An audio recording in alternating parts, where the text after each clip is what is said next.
বিসমিল্লাহির রহমানির রহিম। প্রিয় দর্শক শ্রোতা,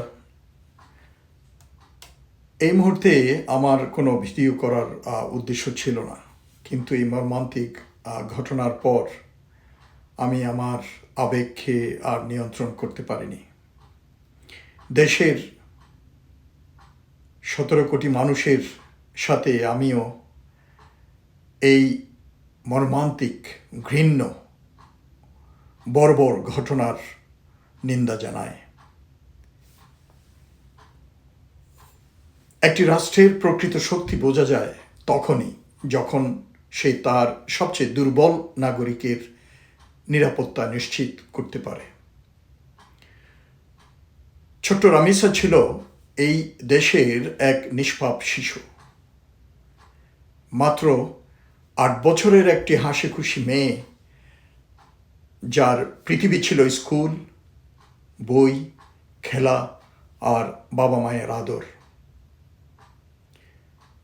সেই শিশুটিকে যে নির্মমতা, পাশবিকতা ও বর্বরতার মধ্য দিয়ে পৃথিবী থেকে বিদায় নিতে হলো, তা শুধু একটি পরিবারের নয়, পুরো জাতির বিবেককে নাড়িয়ে দেওয়ার মতো ঘটনা।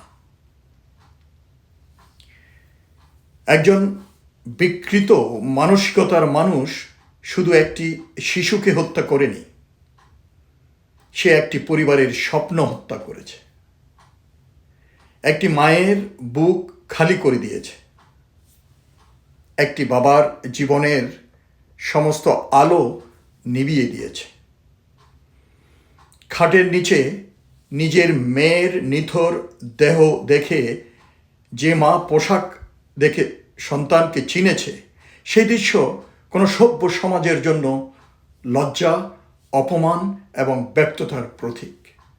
যে বাবা আজ মেয়ের ছবি হাতে নিয়ে কাঁদছেন, তার কান্না শুধু একজন পিতার কান্না নয়, এটি এই দেশের হাজারো অসহায় মানুষের আর্তনাদ। সবচেয়ে ভয়ঙ্কর বিষয় হলো, মানুষ এখন বিচার ব্যবস্থার উপর আস্থা হারাতে শুরু করেছে।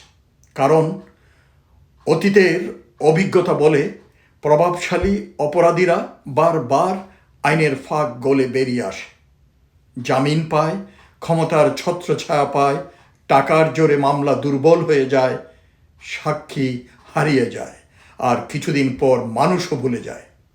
কিন্তু একজন মা বাবা কখনো ভুলতে পারেন না। তাদের প্রতিটি রাত, প্রতিটি নিঃশ্বাসে ফিরে আসে সন্তানের সেই নির্মম পরিণতির স্মৃতি। আজ রামিসার জন্য সারা দেশকে দাঁড়াতে হবে, কারণ এটি শুধু একটি শিশুর হত্যাকাণ্ড নয়, এটি বাংলাদেশের আইন, ন্যায় বিচার এবং মানবিকতার জন্য এক কঠিন পরীক্ষা। যদি এই ঘটনারও দৃষ্টান্তমূলক বিচার না হয়, তাহলে অপরাধীরা আরও ভয়ঙ্কর সাহস পাবে। তারা বুঝে যাবে এই দেশে প্রভাব, অর্থ আর ক্ষমতার কাছে একটি সাধারণ পরিবারের কান্নার কোনো মূল্য নেই। এই ধরনের অপরাধের বিচার দ্রুত, স্বচ্ছ এবং দৃষ্টান্তমূলক হওয়া জরুরি। এমন শাস্তি হতে হবে যাতে ভবিষ্যতে কোনো বিকৃত মানসিকতার মানুষ একটি শিশুর দিকে কুদৃষ্টি দেওয়ার আগেই ভয় পায়। কোনো রাজনৈতিক প্রভাব, অর্থের ক্ষমতা কিংবা পরিচয়ের প্রভাব যেন এখানে কাজ না করে। আইন সবার জন্য সমান, এই বার্তাটি রাষ্ট্রকে কঠোরভাবে আজ প্রতিষ্ঠা করতে হবে। একটি শিশুর নিরাপত্তা নিশ্চিত করতে না পারলে উন্নয়ন, রাজনীতি কিংবা বড় বড় বক্তৃতার কোনো মূল্য থাকে না। রাষ্ট্রের প্রথম দায়িত্ব তার নাগরিকের জীবন ও মর্যাদা রক্ষা করা, আর সেই দায়িত্ব পালনে ব্যর্থতা শুধু প্রশাসনিক ব্যর্থতা নয়, এটি নৈতিক ব্যর্থতাও।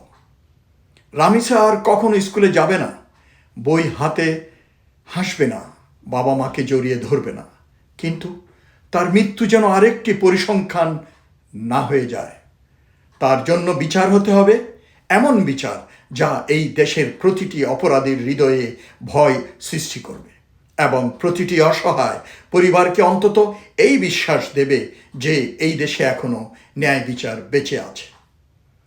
বর্তমান সরকারের জন্য এটি একটি অগ্নি পরীক্ষা।